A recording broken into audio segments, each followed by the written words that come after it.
웨딩드레스의 마지막 수선을 기다리던 오후, 한 예림의 휴대전화에 낯선 번호가 떴다. 대전의 한 시중은행 기업금융센터라고 했다. 예림은 처음에는 청첩장 인쇄업체나 예식장 협력사에서 걸려온 전화인 줄 알았다. 결혼을 나흘 앞둔 사람의 휴대전화에는 하루에도 수십 통의 확인 전화가 쏟아졌기 때문이다. 그러나 전화를 건 직원은 축하 인사도 일정 확인도 하지 않았다. 차분한 목소리로 본인 확인을 마친 뒤 곧장 물었다. 한예림 고객님, 공주 소재 건물 담보 제공과 관련해 최종 의사를 확인드리려고 연락드렸습니다. 고객님께서 직접 신청하신 것이 맞을까요? 예림은 거울 앞에 서서 자신의 허리선을 핀으로 잡아주던 직원의 손을 내려다보았다. 무슨 뜻인지 알아듣지 못해 잠시 말이 나오지 않았다. 담보라니요. 저는 그런 신청을 한 적이 없는데요. 그러자 상대방의 목소리가 조금 낮아졌다. 대출 서류에 예림의 인감증명서 사본과 서명이 첨부되어 있었고, 대출 실행 예정일은 결혼식 다음 주 월요일로 기재되어 있다고 했다. 예림은 직원에게 다시 한번 건물 주소를 확인해 달라고 했다. 정확한 번지까지 들을 필요도 없었다. 공주 구도심에 있는 2층짜리 오래된 상가 건물이라는 설명만으로도 어떤 건물인지 알 수 있었다. 그곳은 세상을 떠난 부모가 남긴 유일한 부동산이었다. 1층에는 40년 가까이 같은 자리를 지킨 작은 서점과 시계 수리점이 있었고, 2층에는 부모가 쓰던 낡은 가구와 장부, 사진첩이 그대로 남아 있었다. 예림은 대전에서 직장 생활을 하면서도 한 달에 2번은 꼭 그 건물에 들렀다.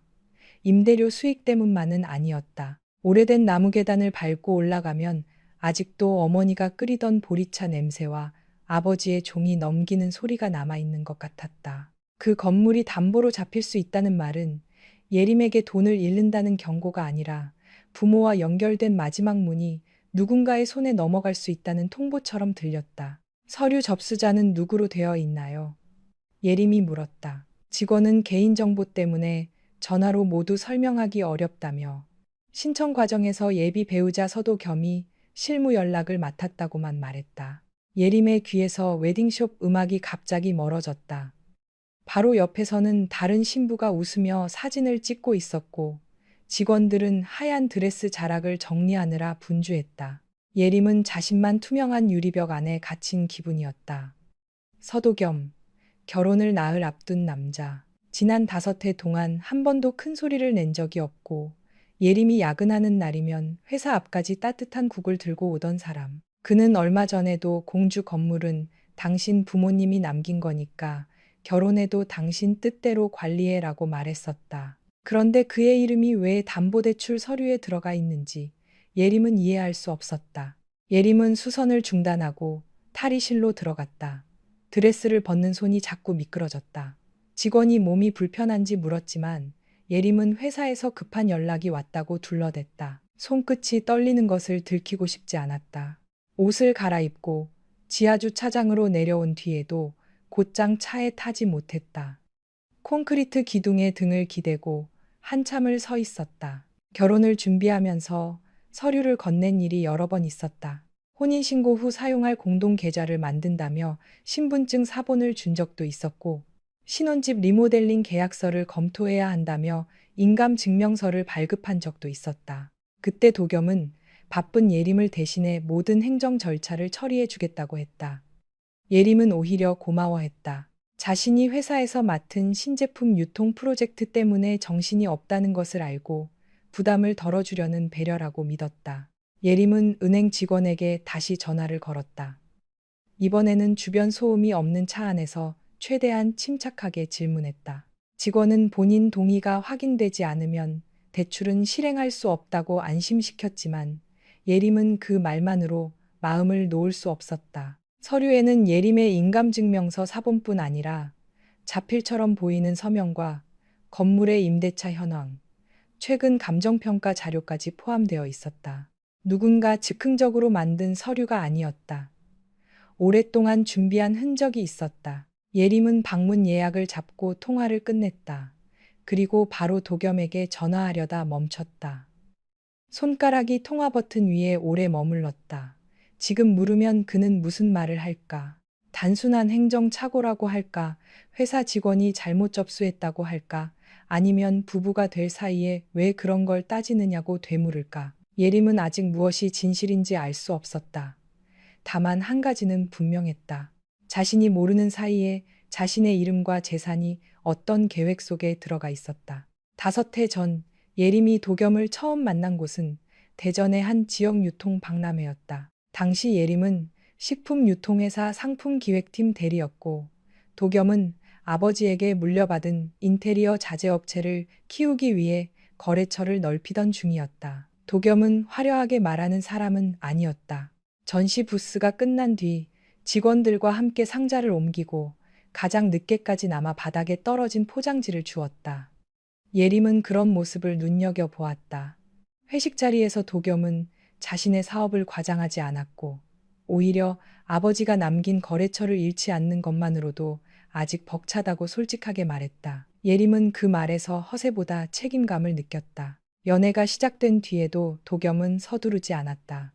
예림이 부모를 일찍 잃었다는 사실을 알았을 때도 섣불리 위로하지 않았다. 대신 명절 전날이면 혼자 있고 싶으면 연락하지 않아도 된다고 말했고 다음 날 아침 조용히 전복죽을 문 앞에 두고 갔다. 예림은 그런 배려의 마음을 열었다. 사람들은 흔히 상처가 많은 사람에게 따뜻한 말을 건네면 된다고 생각했지만 도겸은 예림이 동정받는 것을 싫어한다는 사실부터 알아챘다. 예림은 그가 자신을 불쌍한 사람으로 보지 않는다고 믿었다. 그는 예림의 연봉이 자신보다 높아졌을 때도 자존심을 세우지 않았고 예림이 팀장으로 승진했을 때는 작은 케이크에 당신이 해낸 일이라고 적어 회사 앞에서 기다렸다. 도겸의 어머니 문경자를 처음 만난 날도 예림에게는 특별했다. 경자는 예림의 손을 오래 잡고 말했다. 부모님이 안 계시다고 해서 네가 혼자인 건 아니야. 결혼을 하든 안 하든 네가 도겸 곁에 있는 동안 나는 내 편이 되어줄게.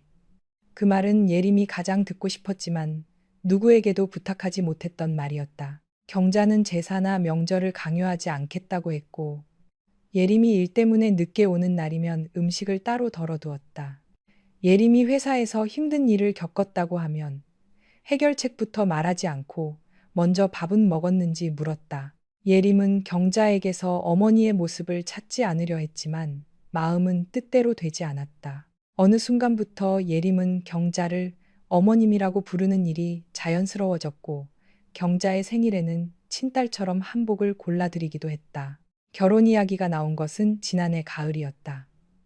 도겸은 화려한 장소가 아니라 공주 건물 2층에서 청혼했다. 오래된 창문 사이로 늦은 햇빛이 들어오고 아버지가 쓰던 책상 위에는 작은 반지 상자와 국화한 다발이 놓여 있었다. 그는 이곳을 팔자고도 바꾸자고도 하지 않을게.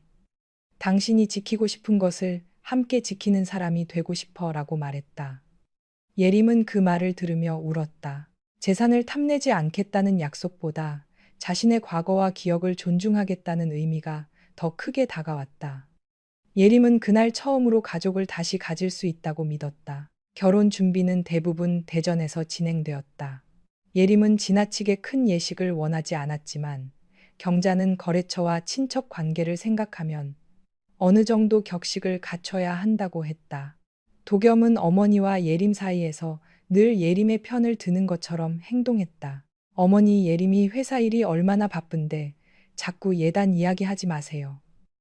패백은 간단히 하고 예림이 불편해하는 건 빼요. 그런 말을 들을 때마다 예림은 자신이 좋은 남자를 골랐다고 확신했다. 경자도 겉으로는 서운해하면서도 결국 아들의 뜻을 따랐다. 세 사람은 갈등이 생길 때마다 서로 양보했고 예림은 그것을 건강한 가족관계라고 생각했다. 하지만 돌이켜보면 이상한 장면들은 있었다. 경자는 공주 건물의 공시가격이 얼마나 되는지, 임대료는 현금으로 받는지, 재개발 이야기가 사실인지 자주 물었다. 처음에는 단순한 관심처럼 보였다. 내가 부동산을 몰라서 그래. 오래된 건물은 관리비가 더 들지 않니? 라고 웃으며 묻곤 했다. 도겸도 결혼 후에는 관리가 번거로울 테니 자신이 임대차 계약을 대신 챙겨주겠다고 했다. 예림이 거절하면 그는 바로 물러났다. 당신이 원할 때만 해. 나는 그냥 힘든 일을 덜어주고 싶었어. 그 태도가 너무 자연스러워서 예림은 의심하지 않았다. 올해 초부터 도겸의 회사 사정이 좋지 않다는 이야기가 들리기 시작했다. 건설 경기가 위축되면서 거래처 몇 곳이 대금을 늦게 지급했고 수입 자재 가격도 올랐다고 했다. 예림은 걱정했지만 도겸은 구체적인 금액을 말하지 않았다. 그는 늘 회사가 어려워도 당신 돈에 손댈 생각은 없다고 강조했다. 오히려 그 말 때문에 예림은 더 미안해졌다. 부부가 되면 함께 어려움을 나누어야 하는데 도겸이 혼자 책임을 지려 한다고 생각했다. 예림은 결혼 뒤 일정 금액을 사업에 보태겠다고 먼저 제안했지만 도겸은 웃으며 거절했다. 당신 돈은 당신 미래를 위해 남겨둬. 내가 해결할 수 있어. 지금 생각하면 그 말은 배려가 아니라 더 큰 것을 얻기 위한 기다림이었을지도 몰랐다. 인감증명서를 건넨 것은 2달 전이었다. 신혼집으로 사용할 대전의 아파트 전세 계약을 갱신하면서 공동명의와 보증보험 문제를 정리해야 한다고 도겸이 말했다. 예림은 계약 과정이 복잡하다는 설명을 들었고 바쁜 회의 사이에 주민센터에 들러 서류를 발급했다. 도겸은 봉투를 받아들며 이런 귀찮은 일까지 하게 해서 미안하다고 했다. 그날 저녁 경자는 갈비찜을 해놓고 예림을 불렀다. 식탁 위에는 예림이 좋아하는 연근 조림까지 있었다. 경자는 이제 정말 한 식구가 되는구나 라고 눈시울을 붉혔다. 예림은 자신이 내민 인감증명서 한 장이 누구에게 어떤 가능성을 열어주는지 생각조차 하지 않았다. 은행에 가기 전 예림은 먼저 공주 건물의 서류가 보관된 서랍을 확인하고 싶었다. 차를 몰고 공주로 향하는 동안 하늘은 맑았지만 예림의 머릿속은 흐렸다. 도로 표지판이 지나갈 때마다 지난 몇 달의 대화가 조각처럼 떠올랐다. 도겸이 감정평가사를 아느냐고 물었던 일, 경자가 건물의 임대차 기간을 확인했던 일, 결혼 후에는 낡은 건물을 정리하고 더 좋은 곳에 투자하는 것이 어떻겠냐고 조심스럽게 제안했던 일. 당시에는 가족이 미래를 함께 계획하는 대화라고 여겼다. 하지만 은행에 전화 한 통을 받고 나니 모든 문장이 다른 의미를 띠기 시작했다. 건물 1층 서점 주인인 오정래는 예림을 보자 반갑게 손을 흔들었다. 70을 넘긴 정래는 예림이 어린 시절부터 그곳에서 장사를 했다. 결혼 준비 바쁠 텐데 여긴 웬일이니? 예림은 웃으려 했지만 입꼬리가 제대로 올라가지 않았다. 정예는 곧바로 표정을 살피며 무슨 일이 있느냐고 물었다. 예림은 누수 점검을 하러 왔다고 둘러댔다. 2층으로 올라가는 계단에서 발소리가 유난히 크게 울렸다. 오래된 나무 문을 열자 먼지와 햇빛이 섞인 익숙한 냄새가 났다. 예림은 잠시 눈을 감았다. 마음이 흔들릴 때마다 이곳은 늘 자신을 붙잡아 주었다. 서류를 넣어둔 철제 캐비닛은 잠겨 있었지만 열쇠는 제자리에 있었다. 예림은 등기권리증과 임대차 계약서, 세금 납부 서류를 차례로 확인했다. 원본은 모두 남아 있었다. 다만 최근 발급해둔 건축물 대장 사본과 임대료 입금 내역이 들어있던 파일의 순서가 달라져 있었다. 누군가 꺼내본 흔적이었다. 더 이상한 것은 감정평가 회사의 명함 한 장이 서류 틈에 끼워져 있다는 점이었다. 예림은 그 회사를 알지 못했다. 명함 뒤에는 도겸의 글씨로 보이는 숫자와 날짜가 적혀 있었다. 날짜는 3달 전이었다. 예림은 명함을 손에 쥔 채 한참 움직이지 못했다. 그때 도겸에게서 메시지가 왔다. 드레스 수선 잘 끝났어? 저녁에 어머니랑 식사하자. 결혼 전 마지막으로 셋이 조용히 밥 먹고 싶대. 평소라면 따뜻하게 느껴졌을 문장이었다. 예림은 화면을 바라보다가 짧게 답했다. 응, 조금 늦을 수도 있어. 도겸은 곧 하트 모양 이모티콘을 보냈다. 예림은 그 작은 그림을 보며 이상한 분노를 느꼈다. 자신은 지금 부모가 남긴 건물을 지키기 위해 서류를 뒤지고 있는데 그는 아무 일도 없는 사람처럼 사랑을 표현하고 있었다. 그러나 아직 단정할 수는 없었다. 도겸이 정말 모든 일을 주도했는지, 경자가 어디까지 알고 있는지, 혹은 회사 직원이 무리하게 서류를 준비한 것인지 확인해야 했다. 예림은 감정평가 회사 명함과 파일의 상태를 휴대전화로 촬영한 뒤 서류를 원래대로 돌려놓았다. 은행 지점의 상담실은 지나치게 밝고 조용했다. 예림은 본인 확인을 마친 뒤 담당 직원과 마주 앉았다. 직원은 전화로 놀라게 해 죄송하다며 서류 사본 일부를 보여주었다. 신청 명의는 예림으로 되어 있었고 대출 목적에는 사업 운영 안정화 및 시설 자금이라고 적혀 있었다. 담보 제공자는 예림, 실질 차주는 도겸의 회사였다.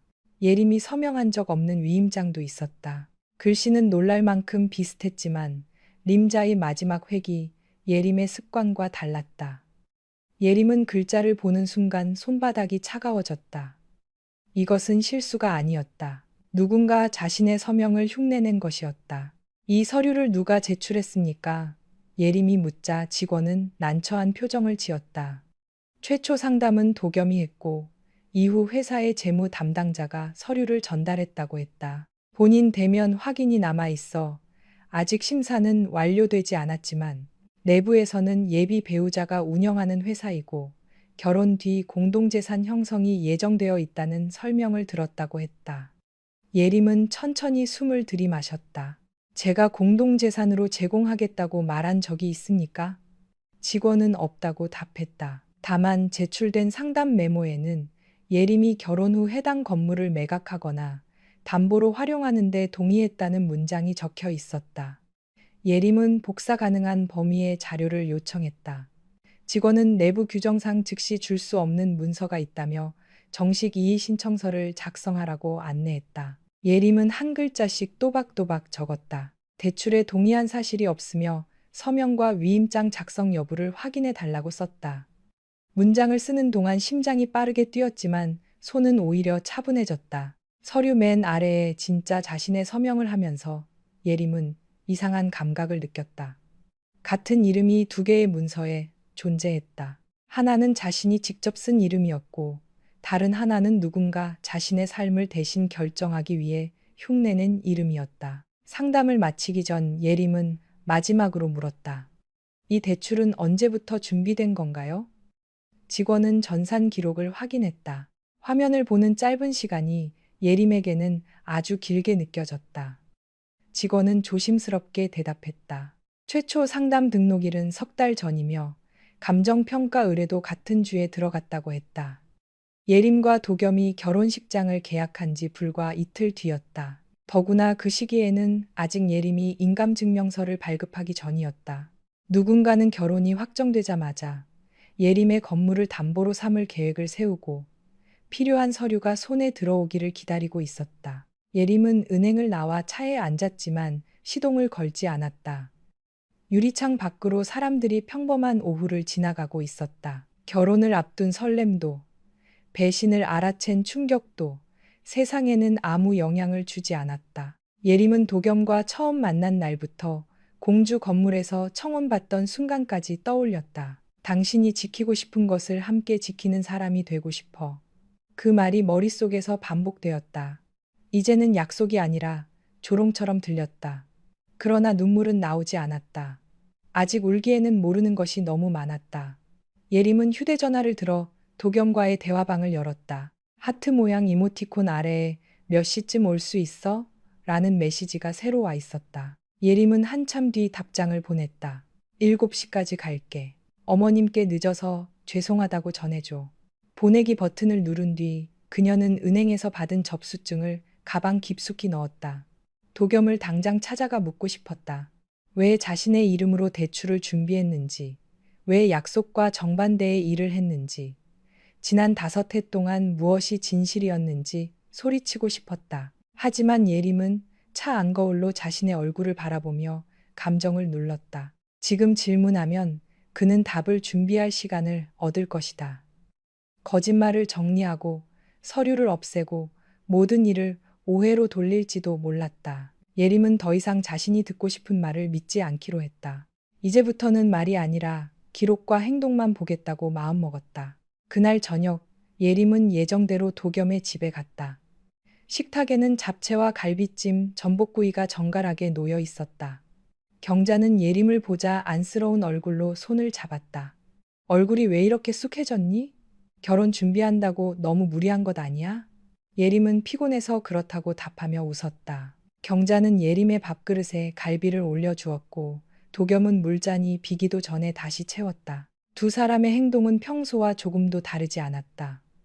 바로 그 자연스러움이 예림을 더 두렵게 했다. 만약 은행 서류가 그들의 계획이라면 이 다정함은 얼마나 오래 연습된 것이었을까. 식사 중 경자는 결혼 후 공주 건물을 어떻게 관리할 생각인지 조심스럽게 물었다. 네가 대전에 살면 왔다 갔다 하기 힘들잖아. 도겸이 회사 직원 중에 건물 관리 잘하는 사람이 있다더라. 예림은 숟가락을 내려놓지 않은 채 대답했다. 아직 정한 건 없어요. 당분간은 제가 직접 보려고요. 순간 경자의 눈빛이 아주 짧게 굳었다가 다시 부드러워졌다. 그래, 내 부모님이 남기신 건데 네가 잘 알아서 해야지. 도겸도 고개를 끄덕였다. 당신이 편한 대로 해. 괜히 내가 나섰다가 당신 마음 상하면 안 되니까. 예림은 두 사람을 번갈아 보았다. 그 말들은 여전히 완벽했다. 아무것도 모른 채 들었다면 또 한 번 감동했을 것이다. 경자는 식사가 끝날 무렵 예림에게 혼인신고 서류는 자신이 잘 챙겨 두었다며 걱정하지 말라고 했다.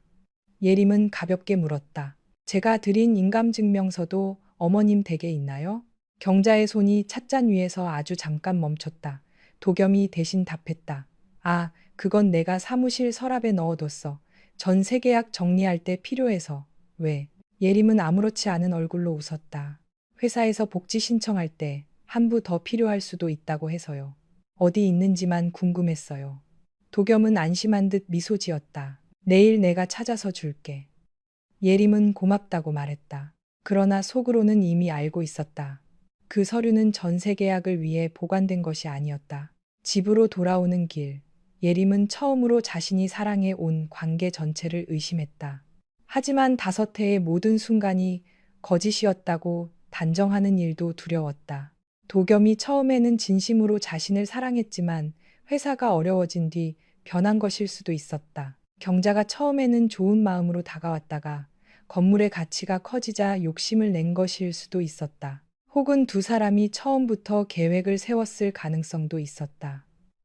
어느 쪽이든 예림이 알고 있던 가족의 모습은 더 이상 온전하지 않았다. 집에 도착한 예림은 웨딩 사진이 놓인 거실을 지나 서재로 들어갔다. 노트북을 켜고 은행 접수증의 내용을 정리했다. 최초 상담일, 감정평가 의뢰일, 서류 제출일, 대출 실행 예정일을 표로 만들었다. 날짜를 나란히 놓자 우연이라고 보기 어려운 흐름이 드러났다. 결혼식장 계약 이틀 뒤 최초 상담, 한 달 뒤 감정평가, 인감증명서를 건넨 다음 날 위임장 제출, 그리고 결혼 직후 대출 실행. 예림은 화면을 오래 바라보았다. 결혼식은 사랑의 약속이 아니라 대출 실행을 위한 마지막 조건처럼 배치되어 있었다. 자정이 가까워졌을 때 은행 직원에게서 보안 메일이 도착했다. 정식 이의 신청이 접수되었고 관련 절차가 일시 중단되었다는 안내였다. 메일 끝에는 추가 확인을 위해 내일 방문해달라는 문장이 있었다. 첨부된 접수 현황에는 예림이 낮에 보지 못했던 항목 하나가 있었다. 사전 협의 시작일 3개월 전. 예림은 그 날짜를 보고 숨을 멈췄다. 바로 그날은 도겸이 공주 건물 2층에서 반지를 꺼내 청혼한 날이었다. 예림이 부모의 사진 앞에서 울며 그의 손을 잡았던 그 시간. 누군가는 이미 그 건물을 담보 목록에 올리고 있었던 것이다.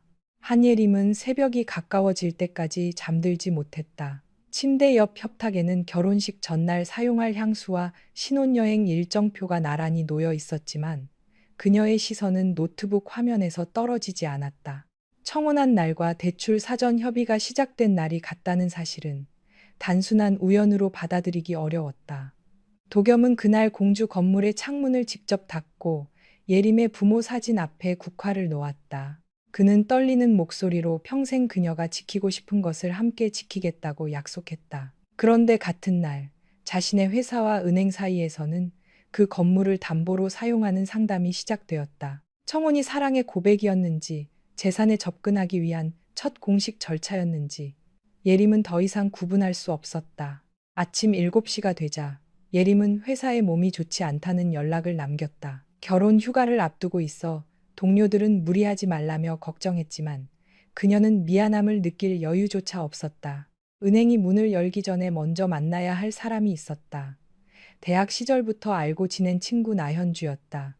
현주는 대전의 한 은행에서 기업 여신 심사 업무를 맡고 있었다. 예림은 전날 밤 짧게 메시지를 보내 중요한 서류를 봐달라고 부탁했다.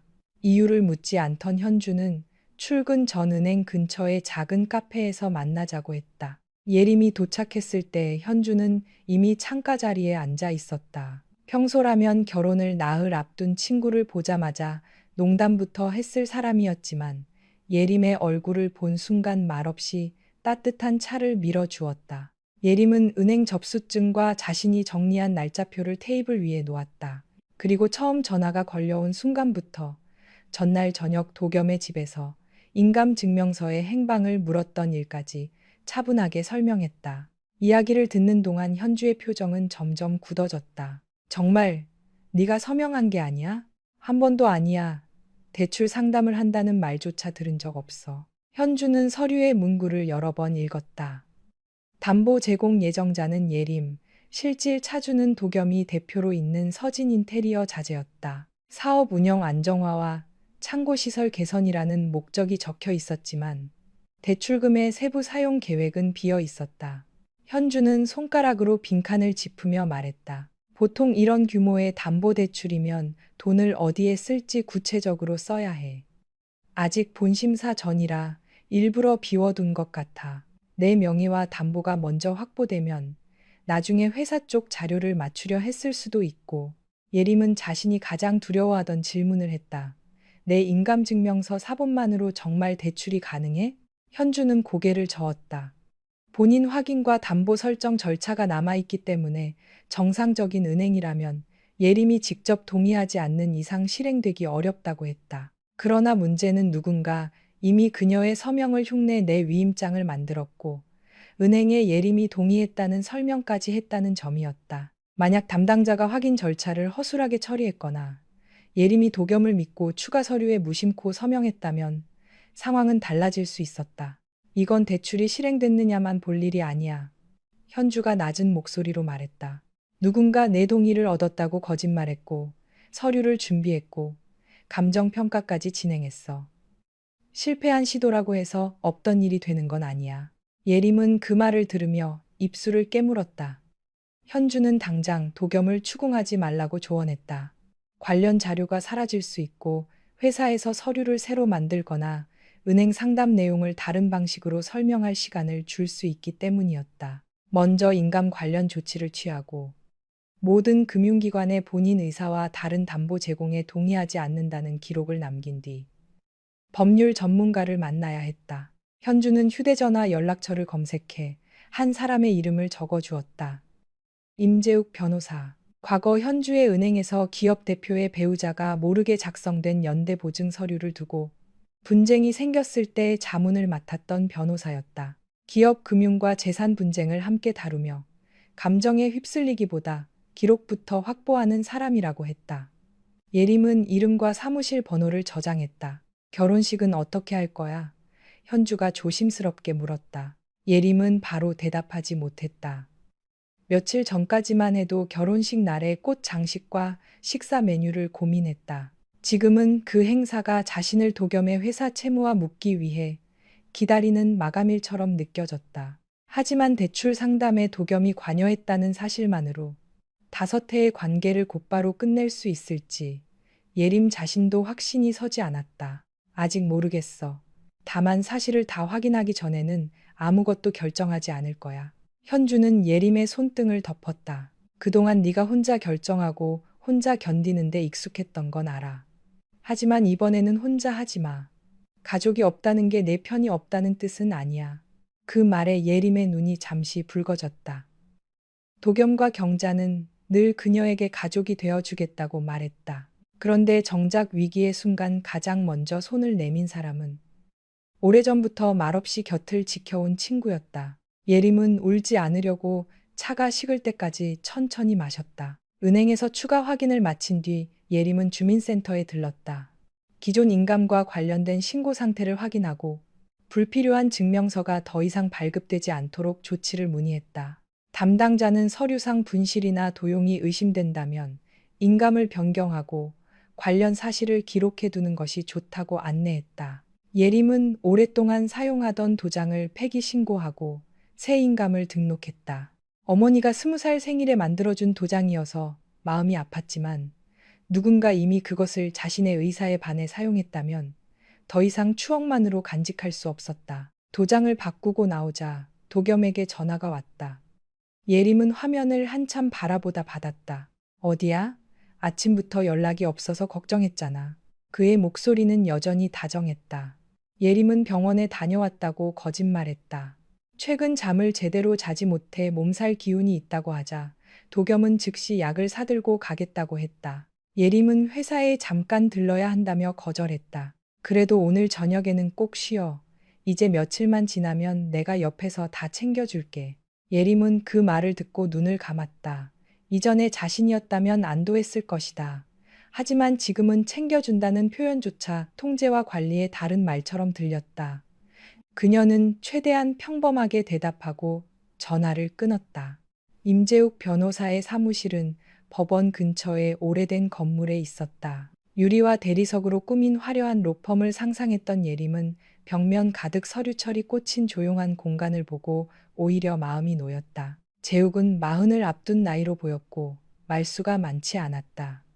그는 예림에게 위로부터 건네지 않았다. 먼저 모든 날짜와 인물, 서류가 전달된 경로를 확인했다. 예림이 답하는 동안 그는 큰 종이에 시간 순서를 적었다. 청원과 대출 사전 상담이 같은 날 시작되었다는 설명을 들었을 때도 재욱은 놀란 표정을 짓지 않았다.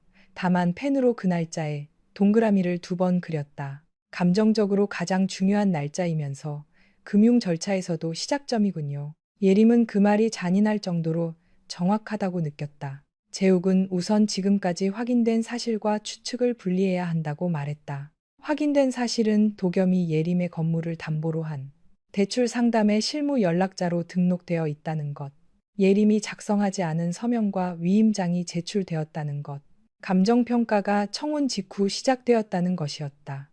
아직 확인되지 않은 부분은 경자가 어느 단계까지 관여했는지, 대출금의 실제 목적이 무엇인지, 도겸이 처음부터 결혼을 이용하려 했는지였다. 사람은 충격을 받으면 모든 과거를 한 가지 의미로 해석하려는 경향이 있습니다. 처음부터 전부 거짓이었다고 결론 내리거나 반대로 좋은 기억이 있으니 이번 일도 오해일 거라고 믿고 싶어 하죠. 법적으로도 본인을 지키기 위해서도 지금은 어느 쪽도 선택하지 않는 것이 좋습니다. 예림은 고개를 끄덕였다. 재욱은 은행에 관련 자료 보존을 요청하고 도겸의 회사와 예림 사이에 담보 제공이나 보증 합의가 존재하지 않는다는 사실을 명확히 남겨야 한다고 했다. 또한 앞으로 도겸이나 경자에게 어떤 서류를 받든 즉시 서명하지 말고 대화는 가능한 한 문자나